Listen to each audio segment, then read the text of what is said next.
ओम शांति। बाबा good morning. आज बाबा के 2 सितंबर 2023 के महावाक्य हैं। बाबा ने सार में कहा, मीठे बच्चे, अभी तुम्हारी ज्योति जगी है। ज्योति जगना अर्थात बृहस्पति की दशा बैठना। बृहस्पति की दशा बैठने से तुम विश्व के मालिक बन जाते हो। बाबा ने प्रश्न पूछा, सतयुग में हर घर की विशेषता क्या होगी? कलयुग में हर घर क्या बन गए हैं? तो बाबा ने उत्तर में कहा, सतयुग में हर घर में खुशियाँ होंगी, सबकी ज्योति जगी हुई होगी। कलयुग में तो घर घर में गमी चिंता है, हर घर में अंधियारा है। आत्मा की ज्योति उझाई हुई है। बाप आए हैं अपनी ज्योति से सबकी ज्योति जगाने, जिससे फिर घर घर में दिवाली होगी। गीत सुना माता ओ माता। ओम शांति। बच्चों ने माँ की महिमा सुनी। यूँ वास्तव में उपमा तो एक ही होती है। माँ को भी जगत अम्बा बनाने वाला, जन्म देने वाला फिर कोई और है। ऐसी माँ को भी जन्म किसने दिया? कहेंगे पतित पावन परमपिता परमात्मा शिव ने दिया। फिर भी महिमा हो जाती है एक ही ज्ञान सागर की, पतित पावन परम पिता परमात्मा शिव बाबा की। वो बैठ बच्चों को अपना और अपनी रचना के आदि मध्य अंत का और पतितों को पावन बनाने का राज समझाते हैं। ये तो बच्चे समझ गए हैं कि इस समय पतित राज्य है, जिसको रावण राज्य कहा जाता है। अभी दशहरा आता है ना, ये तो समझाया गया है, ये सब अंधश्रद्धा के उत्सव है। ऐसे तो कोई है नहीं। एक रावण था, लंका थी, लंका सिलोन को कहा जाता है। दिखाते वहाँ सागर पर बंदरों ने पुल बनाई। वास्तव में ये सब है दंत कथाएं।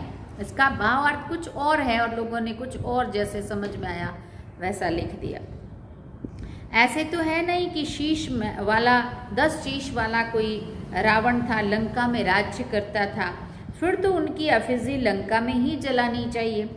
रावण को जलाने का भारत में ही रिवाज है और कोई जगह नहीं है। अखबार में भी यहाँ के लिए ही पड़ता है। सबसे जास्ती उत्सव मैसूर का महाराजा मनाते हैं। उनका शायद इस दंत कथा से प्रेम दिखाई पड़ता है। अब इस पर समझाना तुम बच्चों का काम है। अफिजी तो दुश्मन की बनाकर जलाया जाता है ना, जैसे आगे हिटलर का अफिजी बनाकर जलाते थे। हाँ, क्योंकि वो हिटलर जो होते थे ना, वो उनको बहुत परेशान करते थे, इसलिए उनका फिर पुतला बना बना के जलाते थे। दुश्मन तो बहुतों के होते। अब रावण किसका दुश्मन था? भारतवासियों का दुश्मन था। परंतु दुश्मन को भी एक बार जलाया जाता है। ऐसे तो कोई भी नहीं करते जो हर वर्ष दुश्मन का एफिजी बनाकर जलाते। दुश्मन का एफिजी तो वर्ष बनाते हैं। दुश्मन का एफिजी तो बनाते परंतु वर्ष वर्ष नहीं जलाते। ये रावण फिर कौन है जिसका भारत में बहुत समय से 10 शीश वाला एफिजी बनाकर जलाते रहते, और वो भी और ऊंचा बनाते, हर साल और ऊंचा बनाते जाते, है ना। और फिर उसको कितनी आवाज करके वो करते हैं। ये दुश्मन कब से हुआ है जो मरता ही नहीं है? आखिरी खत्म होगा या सदैव रहेगा ही? तुम बच्चे जानते हो भारत ही पवित्र था, फिर भारत को ही रावण ने अपवित्र बनाया है। अभी रावण राज्य है। अगर लंका का राजा था तो सोनी भी हो तो रानी भी होगी। तुम ये बातें मानेंगे नहीं। रावण अभी तक जीता है वा क्या? कुछ भी समझते नहीं है। जीता है फिर उनकी एफिजी बनाकर जलाते रहते हैं। एक बार जलाया फिर क्या हुआ? हाँ, एक बार मर गया, जल गया तो फिर क्या बार बार जिंदा होके जलाते ही रहेंगे? हर वर्ष जलाते रहते हैं। तो तुम बच्चों को समझना चाहिए, है ना। ये बात हमें भी समझ में आनी चाहिए और लोगों को भी ये बात हमें समझानी चाहिए कि भाई ऐसा क्या मतलब हुआ। नहीं तो एक बार मर गया कोई, जल गया कोई, तो थोड़ी बार बार उसको जलाया जाता है। इसका मतलब कि वो बुराई ना अभी तक खत्म हुई, ना मरी है ना जली है, इसलिए उसको हर वर्ष हम मार रहे हैं और बना रहे हैं, मार रहे हैं, जला रहे हैं और बड़ा बनाते जा रहे हैं, क्योंकि बुराई बढ़ती जा रही है ना। और वो रावण मरा नहीं है अभी। कमेटी के बड़े जो बनते हैं ना, जैसे मैसूर का महाराजा है, वो बहुत मनाते हैं, फॉरेनर्स को भी देखने के लिए बुलाते हैं। समझेंगे शायद ऐसा हुआ होगा, परंतु ऐसा तो कभी हुआ नहीं है। नाटक बना देते हैं, रावण का भी नाटक बनाते हैं। तो इस रावण की बात पर समझाना है, बड़ी जबरदस्त बात है। अभी तुम रावण के राज्य में बैठे हो। पतित दुनिया को ही रावण राज्य कहा जाता है। अभी राम राज्य और रावण राज्य का राज तुमको समझाया गया है। रावण 5 विकारों को कहा जाता है और कोई को नहीं। तुम समझ गए हो रावण का राज्य अभी भारत में है। भारत में ही दशहरा, दीपमाला आदि मनाते हैं। तो समझाना पड़े, अगर रावण जीता है तो रावण राज्य ठहरा ना। रावण है पतित बनाने वाला। तुम जानते हो 5 विकार जो इस समय सर्वव्यापी हैं, उनको ही रावण कहा जाता है। रावण के चित्र तो आगे दशहरे में निकलते थे। इसमें तिथि भी डालनी पड़े। इस समय पतित का विनाश और पावन की स्थापना होती है। तुम पतित से पावन बन रहे हो, पावन बन जाएंगे, फिर रावण संप्रदाय को आग लगेगी, रावण खत्म हो जाएगा। फिर सतयुग में कोई एफिजी नहीं बनानी है, नहीं बनानी पड़ेगी, सब पावन बन जाएंगे। आत्मा में सतो प्रधानता की जब ताकत थी तो ज्योति जगती थी। पतित बनने से वो ज्योति उझा गई है, ये जरूर समझाना है। आत्मा को जागृत करने वाला एक बाप है। ये तो सब कहते हैं ज्योति स्वरूप परमपिता परमात्मा आएगा। अब ज्योति स्वरूप तो तुम आत्मा भी हो, परमपिता परमात्मा भी ज्योति स्वरूप है। तुम्हारी आत्मा ज्योति अभी बुझ गई है, बाकी जाकर थोड़ी जाकर रही है, माना टिमटिमा रही है। मनुष्य मरते हैं तो रात दिन उसका दीवा जलाते हैं, दीवे की बहुत संभाल करते हैं। घृत खत्म हो जाता है फिर और डालते हैं। आत्माओं का भी ऐसे है। बाप आकर सबकी ज्ञान से ज्योति जगाते हैं। ज्योति जगी हुई कितना समय चलती है, वो तो रात को जलाते हैं, फिर घृत डालते जाते हैं। तुम्हारी अब ज्योति जग रही है, जगते जगते फिर जग ही जाएगी। इसमें अभी ज्ञान का घी बाबा डाल रहा है, ज्ञान का घी डलता जा रहा है, ज्योति जग रही है ना। ज्योति बुझने में 5000 वर्ष लगता है और बाप आकर फिर घृत डालते हैं। तुम्हारी अब ज्योति जगी है, फिर धीरे धीरे कला कम होती जाएगी, ज्योति उझाई जाएगी। तुम जानते हो अभी हमारी ज्योति जगती है, फिर सतयुग में घर घर में सोचना होगा, माना प्रकाश उजियारा होगा। भारत की ही बात है, अभी तो घर घर में अंधियारा है, खुशी नहीं है। तुम जानते हो सतयुग त्रेता में बहुत खुश थे और खुशी मनाते थे। सभी की ज्योति जगी हुई रहती है, फिर थोड़ी थोड़ी कमती होती जाती है। इस समय तो बिल्कुल उझाई हुई है, खाद पड़ी हुई है। बाप आकर फिर ज्ञान का घृत डालते हैं, जिससे तुम फिर जागती ज्योत बन जाते हो। तुम्हारे ज्ञान चक्षु खुल जाते हैं। तुम जानते हो हमारी अभी सारी काया खलास हो गई है, राहु का ग्रहण लग गया है। तुमको काला होने में कितना समय लगता है, शुरू से लेकर थोड़ा थोड़ा होते होते फिर माया का प्रवेश होने से बहुत ही काले बन जाते हैं। अभी तुम्हारे ऊपर राहु की दशा है, सबसे कड़ी है राहु की दशा।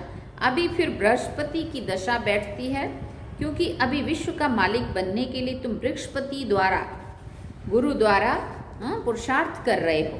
वो है अविनाशी गुरु। फिर बाबा ने पूछा किसका गुरु? अविनाशी आत्माओं का। वो मनुष्य लोग आत्माओं का गुरु नहीं बनते हैं, वो मनुष्य का गुरु बनते। अभी बाप तुम्हारी आत्माओं का आकर गुरु बने हैं। बृहस्पति परमपिता परमात्मा है, तुम समझते हो। अब हमारे ऊपर बृहस्पति की दशा है। स्वर्ग के मालिक तो बनेंगे ना। अविनाशी सुख रहता है, परंतु उसके लिए पुरुषार्थ अब करना है कि हम सुख धाम के महाराजा महारानी बने। पुरुषार्थ तो हर एक को अपना अपना चलता है। ये है रुद्र शिव की पाठशाला, वो है ज्ञान सागर। तुम उनकी पाठशाला में पढ़ रहे हो। भगवान उवाच, मैं तुमको राजयोग सिखलाता हूँ। अविनाशी आत्माओं का अविनाशी बाप मैं हूँ। एक है जिस्मानी बाप, एक है रूहानी बाप। दोनों कॉन्ट्रास्ट भी बताना है। रूहानी बाप कब मिलते हैं? जिसको भक्ति मार्ग में सब रूहें याद करती हैं। जिस्मानी बाप तो है विनाशी। आत्माएं तो विनाशी नहीं होती हैं, तुम जानते हो हमारा जो लौकिक बाप है वो जन्म बाई जन्म हम बदलते आए। जितने जन्म लिए उतने ही माँ बाप अलग अलग मिलते गए। बाप बिगड़ तो बच्चे का जन्म हो नहीं सकता। तुम बच्चों को अब विशाल बुद्धि मिली है। तुम समझ सकते हो कि कब से हम दो बाप वाले बनते हैं। सतयुग में तो एक ही लौकिक बाप होता है, उनको याद करते हैं। आत्माओं को उस रूहानी बाप को याद करने की दरकार नहीं रहती है। आत्माओं को सतयुग में एक ही लौकिक बाप होता है, वहाँ शरीर भी गोरा मिलता है। सतयुग प्रारब्ध भोगते हैं ना, इसलिए वहाँ बाप को याद नहीं करते हैं। बाप के द्वारा जो भी कमाई की है ना उसका प्रारब्ध, जो अभी यहाँ पुरुषार्थ किया उसका प्रारब्ध हमें वहाँ मिलता है, इसलिए वहाँ कमाई नहीं करनी पड़ती है। तो तुमको ये समझाना है, भक्ति मार्ग में एक है विनाशी लौकिक बाप, वो है हर जन्म में, वो तो हर जन्म में दूसरा मिलता है। तुम आत्मा तो अविनाशी हो, अविनाशी बाप को याद करती हो। कहते भी है परम पिता परमात्मा परम धाम में रहने वाला पिता। लौकिक पिता को कभी परम पिता नहीं कहेंगे। ये दो बाप का राज समझाना बहुत जरूरी है। रावण का भी राज समझाना है। रावण राज्य अर्थात पतित राज्य अभी है, इसलिए पतित पावन बाप को बुला रहे हैं। वो है अविनाशी बाप। दो बाप जरूर सिद्ध करने हैं। आत्माओं का भी बाप है, इसलिए पारलौकिक परमपिता परमात्मा को याद करते हैं। हर जन्म में लौकिक बाप और मिलता है, फिर भी उस रूहानी बाप को जरूर याद करते हैं। वो कभी बदलता नहीं है। 84 जन्मों में शरीर के 84 माँ बाप बदलेंगे, लेकिन आत्मा का पिता वही परमात्मा रहेगा। भले हम उसको वहाँ नहीं जानते, नहीं याद करते, परंतु फिर भी बाप तो बाप ही रहेगा। बाबा ने कहा वो कभी बदलता नहीं। बाप भी कहते हैं बरोबर तुम मुझे याद करते थे, हे परमपिता परमात्मा, कब तक तुमको याद करना है, फिर कब बाप मिलता है ये तुम अभी जान गए हो। जब भक्ति का अंत होता है तब भक्तों को फल देने वाला बाप आते हैं। बाप ने समझाया है सभी भक्तों को मुक्ति जीवन मुक्ति देता हूँ। तुम जानते हो सतयुग में एक धर्म ही होता है, उसको वननेस कहेंगे। कहते हैं सभी मिलकर एक हो जाएं, परंतु सभी धर्म तो एक हो नहीं सकते। जब तक एक राज्य हो जाता है तो पवित्रता सुख शांति रहती है। भारत में राम राज्य था जरूर, अभी ये रावण राज्य है, इसलिए रावण को जलाते रहते हैं। तो दो बाप का राज समझाने से झट समझ जाएंगे अविनाशी बाप तो जरूर है। नई दुनिया रचने वाला बाप ही है। नई दुनिया में बरोबर देवी देवताएं ही थे। वही दुनिया नई से पुरानी होती है। नई दुनिया में कितने जन्म लेते, पुरानी दुनिया में कितने जन्म लेते, ये तुम बच्चे अभी जानते हो। ऐसे भी नहीं कि 84 जन्मों के आधा होना चाहिए। 42 जन्म पुरानी दुनिया, 42 जन्म नई दुनिया नहीं। भारतवासियों की आयु पहले 100 वर्ष, 125 वर्ष और अभी तो 40-50 वर्ष भी मुश्किल है, मुश्किल चलती है। तो आधा आधा हो ना सके। 84 जन्मों का हिसाब भी तो चाहिए ना। बाप कहते तुम्हारा 84 जन्मों का चक्र अब पूरा हुआ है, तुम नहीं जानते हो, हम समझाते हैं। 84 जन्मों का राज सिवाय परमपिता परमात्मा के और कोई समझा ना सके। तुम बाप से सुनकर खुश होते हो और फिर नई दुनिया के लिए पुरुषार्थ करते हो। अब ये बच्चों को सिद्ध करके बताना है कि हम अभी बेहद के पारलौकिक बाप से बेहद का वर्षा ले रहे हैं। वो बाप आते ही तब हैं जब स्वर्ग की स्थापना करते हैं। उनको कहा ही जाता है हेवनली गॉड फादर।